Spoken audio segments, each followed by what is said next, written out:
لا إيمان لمن لا أمانة له ولا دين لمن لا عهد له أو كما قال عليه الصلاة والسلام. اللهم بارك لنا في رجب وشعبان وبلغنا رمضان. إن الله وملائكته يصلون على النبي يا أيها الذين آمنوا صلوا عليه وسلموا تسليما. اللهم صل على محمد وعلى آل محمد كما صليت على إبراهيم وعلى آل إبراهيم إنك حميد مجيد. اللهم بارك على محمد وعلى آل محمد كما باركت على إبراهيم وعلى آل إبراهيم إنك حميد مجيد. أبي بن كعب رضي الله تعالى عنه তাহফিজ কোরআন ও নুরানি মাদ্রাসা উদ্যোগে আয়োজিত বার্ষিক ওয়াজ মাহফিলে চলমান অধিবেশনের সম্মানিত সভাপতি সাহেব,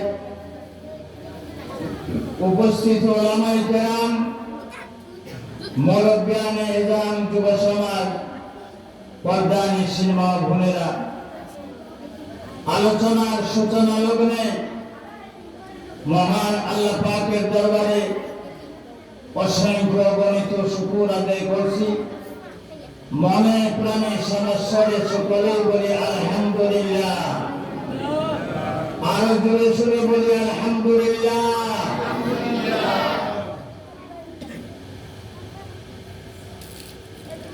আলোচনা দীর্ঘক্ষণ হবে না, সীমিত সময়ের ভিতরে আমার তিলাওয়াতকৃত আয়াত সামনে রেখে কিছু আলোচনা করার চেষ্টা করব ইনশাআল্লাহ। এই বরকতময় মাস, রজবের মাস,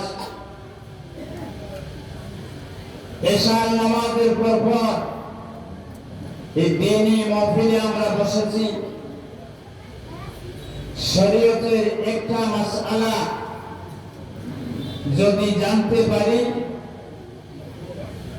মকবুল কমপক্ষে 1000 রাকাত নফল নামাজের সওয়াব আল্লাহ পাক আমাদের আমলনামায় দিয়ে দেবে।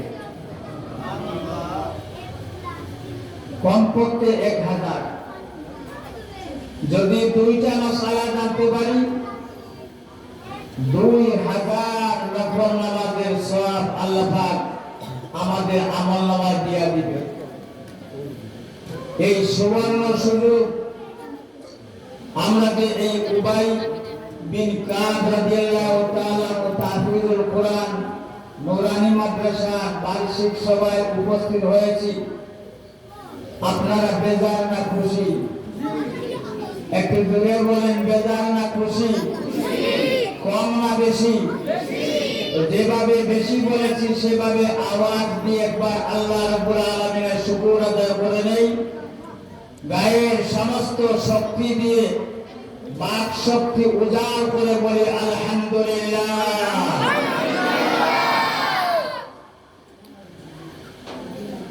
খুতবা পরপরই সকল মুবাল্লিগিন, ওয়াইজিন নবীজির শানে দুরূদ শরীফ পাঠ করেন। এই দুরূদের ফজিলত কি আপনারা আমার চেয়ে অনেক গুণ ভালো জেনে থাকবেন। আমি শুধুমাত্র দুনিয়াবি লাইনে একটা উদাহরণ দিয়ে দিই। যারা স্মার্টফোন ব্যবহার করেন, স্মার্টফোন যেটা ইন্টারনেটের সাথে সংযোগ দিতে হইলে একটা ডাটা আছে, এটা অন করতে হয়। কথা ঠিক কিনা? যদি ডাটা অন না হয় ইন্টারনেটের সাথে সংযোগ হয় না। যখন ডাটা অন করা হয় সাথে সাথে ইন্টারনেটের সাথে সংযোগ হয়ে যায়। এই কথাটা তো আমরা বুঝি। দেইনি মাহফিলে আল্লাহ রাসূল সাল্লাল্লাহু আলাইহি ওয়াসাল্লামের প্রতি যখন দরুদ পাঠ করা হয় ইন্টারনেট ফিট হয়ে যায়। আরশের সাথে এবং মদিনাতুল মুনাওয়ারার সাথে বান্দার ইন্টারনেট শুরু হয়ে যায়। রাউজাতুল নবীতে শুয়ে শুয়ে নবীজি আমাদের কথা শুনেন এবং আমাদের পক্ষ থেকে দরুদ ও সালাম ফেরেশতাদের মাধ্যমে পাঠানো হয়, আমাদের সালামের জবাব দিতে থাকেন। সেজন্য দিনী মাহফিলে বসলেই দরুদ পাঠ করতে হয়। আমরাও সাথে সাথে পাঠ করি। কথা ঠিক কিনা? আমি যেহেতু সীমিত সময় আপনাদের সামনে আলোচনা করব, আপনারা আমার সাথে হা না যদি বলতে পারেন আমার কথাগুলো অতি তাড়াতাড়ি শেষ হয়ে যাবে। কথা বুঝাইতে পারছি? আমার পরিভাষায় আমার পূর্ববর্তী ভাই মাওলানা মখলিসুর রহমান রাজাগঞ্জি উনি কিছু কথা বলেছেন। উনি দেওবন্দ মাদ্রাসার ছাত্র, আমিও কিছুদিন ওখানে লেখাপড়া করেছি। আমার পরিভাষায় বাংলাদেশের আইন সংস্থা প্রয়োগকারী যারা তাদের বুঝে ধরছে। কিসে ধরছে? ভূতে যে মানুষে আসর করে এই মানুষটা অনেক জিনিস দেখে, তার আশেপাশে যারা তারা অনেক জিনিস দেখতে পারে না। ভূতে যাকে ধরছে সে অনেক সময় অস্বাভাবিক কথা বলে। এই দেখা যায় কালো রঙের একজন মানুষ বিকল চিৎকার দিতেছে, ভালো মানুষ যারা তাদের কানেও শোনে না, দেখেও না, শুধুমাত্র যাকে বুঝে আচরণ করছে সেই দেখে এবং শোনে। কথা দেখি না? কোরআন হাদিসের কথা যখন শুরু হয় শহর কিংবা শহর চাইতে মধ্যরাত পর্যন্ত পারমিশন দেয়। আইন প্রয়োগকারী সংস্থা মধ্যরাত পর্যন্ত সুযোগ দেয়। মধ্যরাতের পরে মানুষের ঘুমের ডিস্টার্ব হইতে পারে, রোগীদের সমস্যা হইতে পারে, ছোট ছোট বাচ্চা কাচ্চা আছে এদের ঘুমে ব্যাঘাত ঘটতে পারে। শুধুমাত্র এটাই তারা দেখতে পারে। গায়ে হলুদ তো শুরু হয়ে 11:30টার পরে। কথা বুঝাইতে পারছি না? গায়ে হলুদের অনুষ্ঠান শুরু হয় 11:30টার পরে। এটা তোমরা দেখো না, শোনো না। ভূতের আসর করছে, শুধু কোরআনের আলোচনায় শোনো। কথা বুঝাইতে পারছি? আমাদের দেশের এ ধরনের সংস্থা যারা এদের কিসে ধরছে? ভূতে ধরছে। এই ভূত যতক্ষণ এদের ঘাট থেকে না নামছে বাংলাদেশের মুসলমানরা শান্তিতে আল্লাহ আল্লাহ করবে, এই সুযোগ থেকে বঞ্চিত হতে হবে।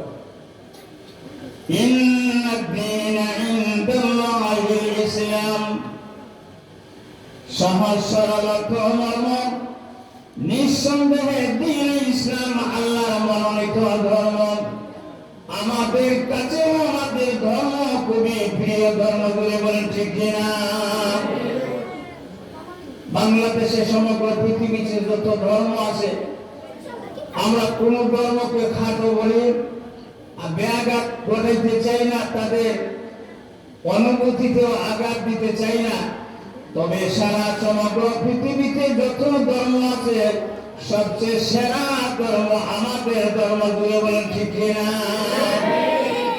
আমাদের ধর্মের নাম কি?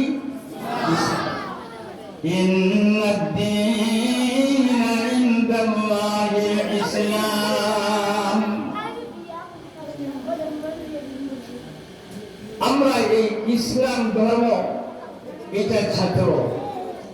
সহজভাবে বোঝানোর জন্য একটা উপমা দিয়া দেই।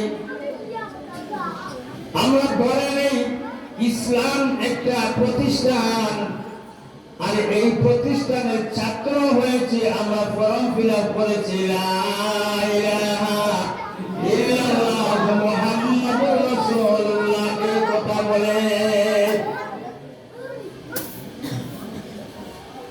ইসলাম একটা প্রতিষ্ঠান, আর মুসলমানরাই হলেন ইসলাম ধর্মের ছাত্র। এই ইসলাম ধর্মের ছাত্র যেহেতু আমরা, এক কথায় এটার সিলেবাস কোরআন এবং সুন্নাত। এই প্রতিষ্ঠানের সিলেবাস হলো কোরআন এবং সুন্নাত। আরো একটু যদি আলোচনা করা যায়, মা আতাকুমুর রাসূল ফাখুযুহু ওয়া মা নাহাকুম আনহু ফান্তাহু। এটা হলো ইসলাম নামে প্রতিষ্ঠানের সিলেবাস, আর আমরা হইলাম এই প্রতিষ্ঠানের ছাত্র। মাদ্রাসার ছাত্র হিসাবে গণ্য হইয়া যদি বলে, হুজুর আপনার এই ক্লাসের প্রতিষ্ঠানের সিলেবাস যেটা, এটা আমি পড়তেও পারবো না, মানতেও পারবো না, কতদিন ছাত্র কাটতে পারবো?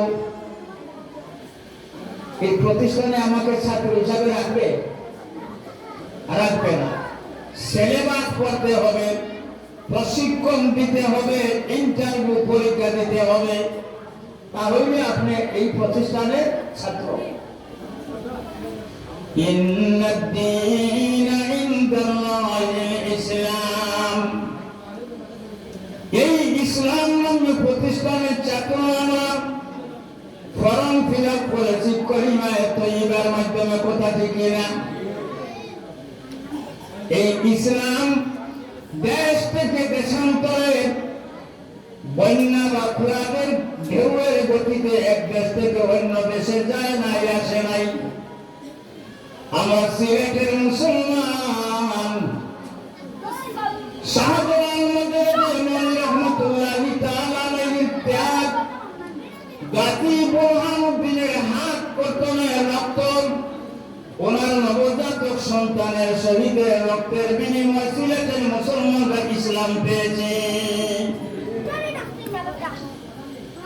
বন্যার গতিতে এক দেশ থেকে অন্য দেশে ইসলাম আসে নাই, কোন না কোন শহীদের রক্তের উপর ভর করে ইসলাম এক দেশ থেকে অন্য দেশে গেছে।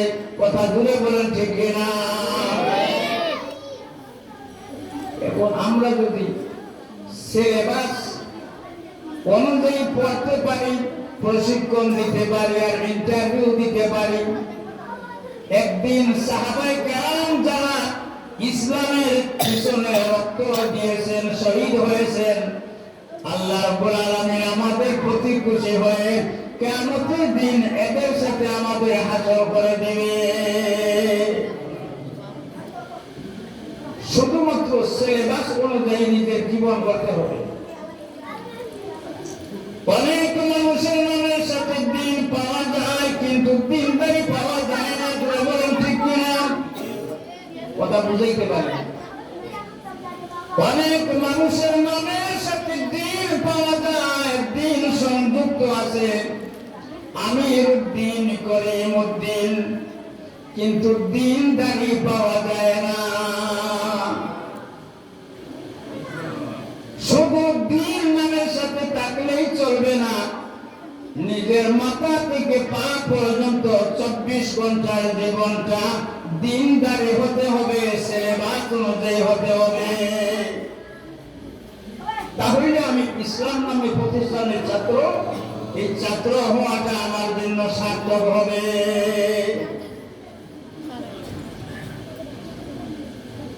দিল্লি একজন ওলির মাজার আছে, ওনার নাম নিজামুদ্দিন। আমরা অনেকেই ওনার নাম শুনেছি, নামটা কি? নিজামুদ্দিন। ওনার সময়ে মুসলিম সম্রাট ছিলেন, ওনার নাম ছিল গিয়াসউদ্দিন। উভয় নামের সাথে দিন আছে না নাই? একটু জুড়ে বলেন, আছে না নাই? আছে। একজন নামের সাথে নিজামুদ্দিন। আর দিল্লি তৎকালীন সময়ের সম্রাট, ওনার নাম গিয়াসউদ্দিন। উভয় নাম খুবই চমৎকার, কথা ঠিক কিনা? একটু আলোচনা করলে দেখবেন, নামের সাথে দিন লাগাইলেই চলে না। অনেক দিনওয়ালা নামের সাথে কাদের মিল থাকে না, জোরে বলেন ঠিক কিনা? আমি দিল্লিতে একদিন যাইয়া নিজামুদ্দিন তাবলীগ জামাতের মরকজ মসজিদে ঢুকার ডান পাশে নিজামুদ্দিন আউলিয়ার মাজার আছে। মাজার জিয়ারত করে নিলাম।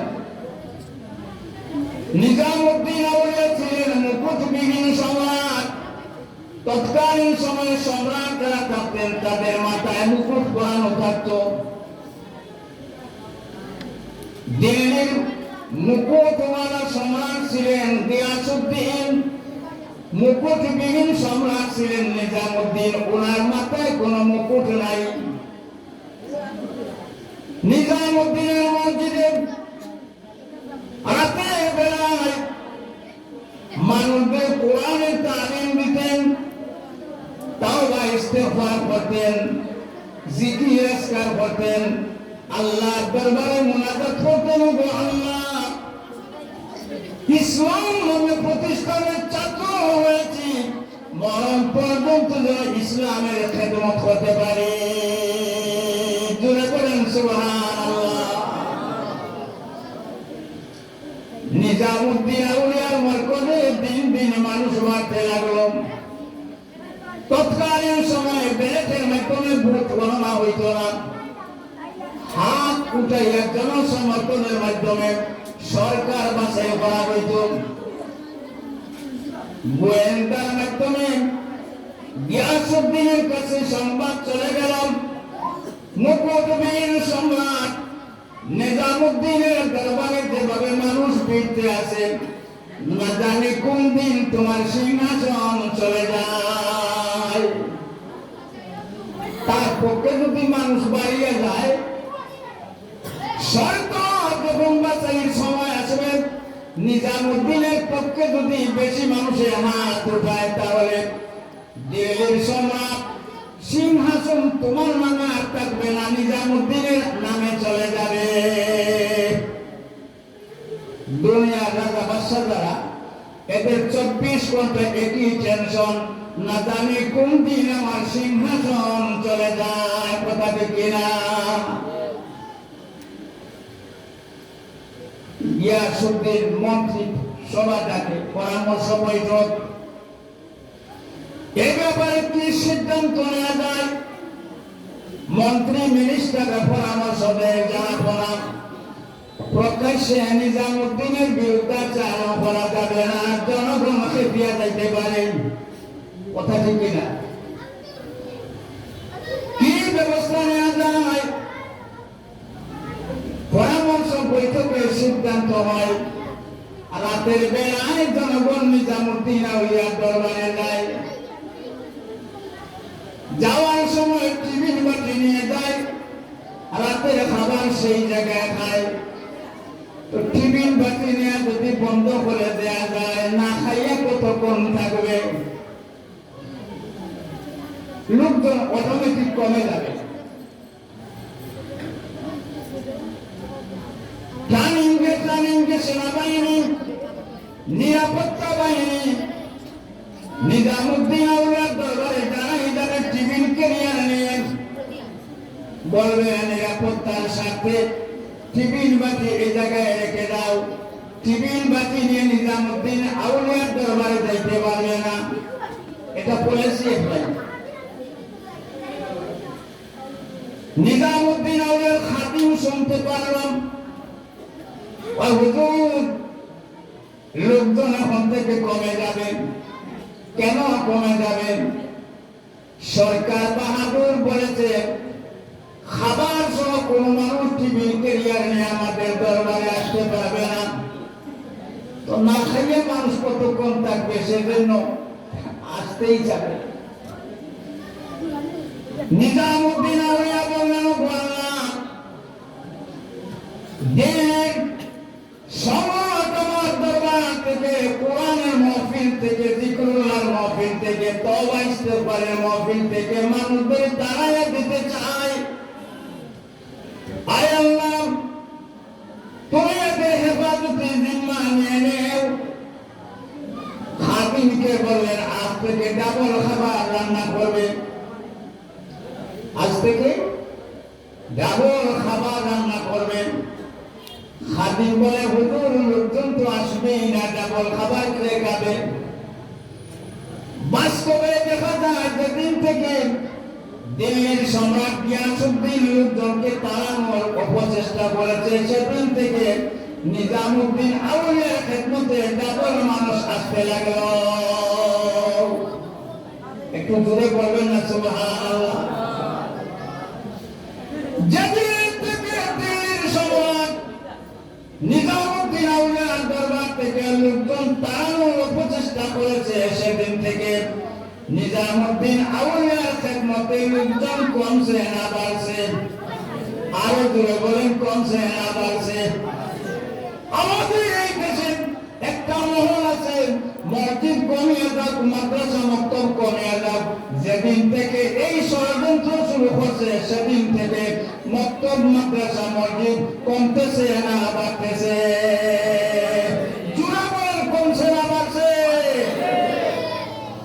ইনশাআল্লাহ কিয়ামত পর্যন্ত বাড়তে থাকবে। নিজামুদ্দিন আউলিয়া রাহমাতুল্লাহি তাআলা আলাইহি খাদিমকে বললেন, ডাবল খাবার পাক করতে চাই। সেদিন থেকে গিয়াসউদ্দিন যিনি ছিল দিল্লির সম্রাট, ওর প্রস্রাব বন্ধ হয়ে গেল। দিল্লির সম্রাট গিয়াসউদ্দিনের, তার সাথেও কিন্তু দিন লেখা, গিয়াসউদ্দিনের প্রস্রাব বন্ধ হয়ে যায়। যে কোনো ভাবে গিয়াসউদ্দিনের মা জানতে পারো আমার ছেলে গিয়াসউদ্দিন মুকুটবিহীন সম্রাট গিয়াসউদ্দিনের বিরুদ্ধে চালান করেছে, আর কিছু নয়, গিয়াসউদ্দিনের মওলা আমার ছেলের উপরে অভিশাপ দিয়েছে, সেজন্য প্রস্তাব বন্ধ হয়ে গেছে। গিয়াসউদ্দিনের মা নিজামুদ্দিন আউলিয়ার খিদমতে হাজির হয়ে বলে, আজ সপ্তাহখানেক দিন হয় আমার ছেলে গিয়াসউদ্দিনের প্রস্রাব বন্ধ হয়ে গেছে। আমার ছেলে হইল দিল্লির সম্রাট, আপনি কোন একটা করেন। নিজামুদ্দিন আউলিয়া বলেন, রহমান, দিল্লির সম্রাট গিয়াসউদ্দিন বুঝি তোমার ছেলে? হুজুর জি আমার ছেলে। আমি একটা শর্ত যদি দিই তাহলে কি মানতে পারবেন? মা বলেন, একটা শর্ত নয়, 10টা শর্ত দেন। আমি মা হয়ে অর্ডার দিব আমার ছেলেকে, আপনার অর্ডার যেন পালন করেন। তবু প্রস্রাব করতে হয়। নিজামুদ্দিন আউলিয়া বললেন, না, একাধিক শর্ত দিব না, শুধু একটা শর্ত দিতে চাই। আপনারা শুনবেন শর্তটা কি? বুঝাইতে পারিনি। গিয়াসউদ্দিনকে বলে, না, আপনি যে কোনো শর্ত দেন মানতে রাজি। নিজামুদ্দিন আউলিয়া বলে, শুধু একটা শর্ত দিতে চাই। আমি শর্তটা শোনাবো, আপনাদের শুনতে রাজি আছেন? কারা কারা একবার হাত দেখান? মাশাআল্লাহ। না না, নিজামুদ্দিন আউলিয়া বলেন, তোমার ছেলে গিয়াসউদ্দিন দিল্লির সম্রাট, এই দিল্লির সিংহাসন যদি আমি নিজামুদ্দিন আউলিয়ার নামে লিখে দেয়, 100 বছর থাকতে হবে। তোমার ছেলের 60 বছর থাকতে হবে। যদি এই শর্ত মানতে পারো আমি আশাবাদী আল্লাহ তোমার ছেলের প্রস্রাব খুলে দিবে।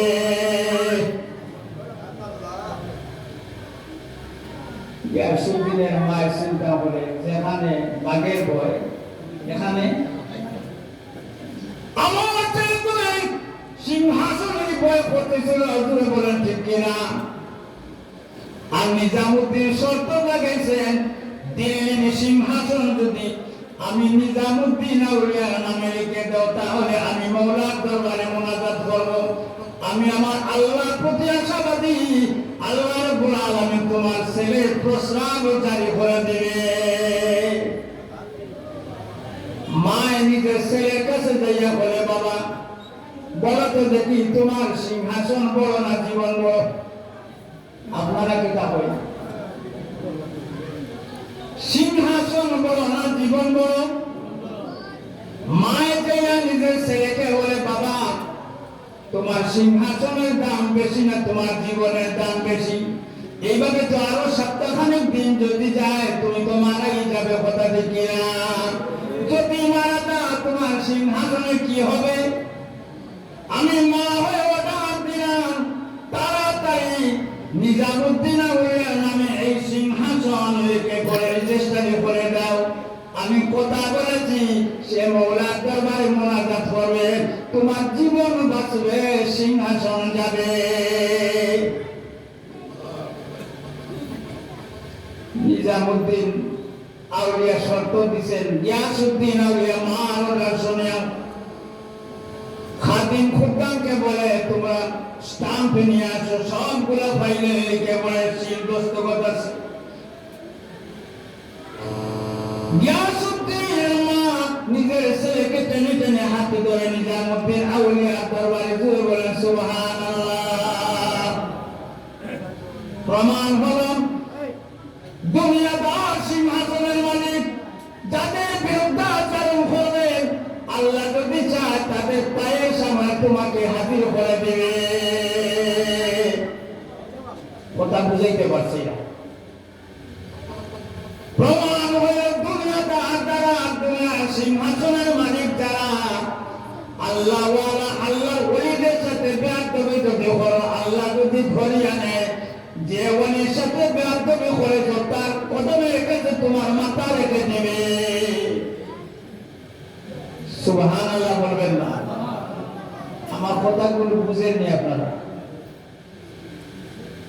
গিয়াসউদ্দিন নিজামুদ্দিন আউলিয়ার খিদমতে এবার নিজামুদ্দিন আউলিয়া দলিল হাতে নিয়ে পড়ে দেবেন, সবগুলা ঠিক আছে বললেন। বলে তো দেখি গিয়াসউদ্দিন আজ থেকে দিল্লির সিংহাসনের মালিককে? গিয়াসউদ্দিন বলে হুজুর লেখাপড়া আছে, কোনো অসুবিধা নাই, আজ থেকে দিল্লির সিংহাসনের মালিক হইলেন আপনি নিজামুদ্দিন। সুবহানাল্লাহ বলবেন না? এবার মুনাজাত করেন আমার প্রস্তাবটা ক্লিয়ার হয়ে যান। নিজামুদ্দিন আউলিয়া খাদিমকে বললেন মাটির একটা পাত্র নিয়ে আসো, আর যেই দলিল আছে এই দলিল টুকরা টুকরা করে মাটির পাত্রের উপর রেখে দাও। একটু দূরে যাইয়া প্রস্রাবের চেষ্টা করব, আমি আশাবাদী ইনশাআল্লাহ তোমার প্রস্রাব হয়ে যাবে। গিয়াসউদ্দিন বলে মুরব্বীরা এমনি কিছু সুজা সাদা মানুষ, দলিল যখন সিরিয়া নিছে এই দলিল আর কাজ হবে না, সিংহাসন আমারই থাকবে। মরার সময় সিংহাসনের লোক, কথা ঠিক কিনা? একটু দূরে বলেন ঠিক কিনা? একটু দূরে যাইয়া গিয়াসউদ্দিন প্রস্রাবের চেষ্টা করছে, প্রস্রাব হয়ে গেছে। নিজামুদ্দিন আউলিয়া বুঝাইতে চাইলেন দিল্লির সম্রাট আল্লাহর ওলি যারা, আল্লাহওয়ালা যারা, খানকাওয়ালা যারা, মসজিদওয়ালা যারা, মাদ্রাসাওয়ালা যারা, তারা তোমাদের সিংহাসন চায় না, সিংহাসন চায় না। তবে আল্লাহওয়ালাদের সাথে যদি বেয়াদবি করো, মসজিদওয়ালাদের সাথে যদি বেয়াদবি করো, মাদ্রাসাওয়ালার সাথে যদি বেয়াদবি করো, শরীয়তের উপর যদি কোনো অন্যায় কোনো আইন যদি ফাঁস করতে চাও, মসজিদওয়ালা, মাদ্রাসাওয়ালা, খানকাওয়ালা সমাগম তৌহিদি জনতাকে নিয়ে রাজপথে আনতে বাধ্য হয়ে যায়। কথা বুঝাইতে পারছি? ইন্নাদ-দীনা ইনদাল্লাহিল ইসলাম। আমার কথাগুলো শুনতে আপনাদের কষ্ট হয়, একটু সামনে দিকে আগাইয়া বসে আমার কথা শেষ করে নিন। দ্বীন ইসলামের জন্য সাহাবায়ে কেরাম জীবন দিয়েছেন। গাতে বহরতের হাত কর্তন করা হয়, কোন নবজাতক সন্তানকে বাবার সামনে শহীদ করা হয়, ঠিক কিনা? আমরা তো ঘরে বসে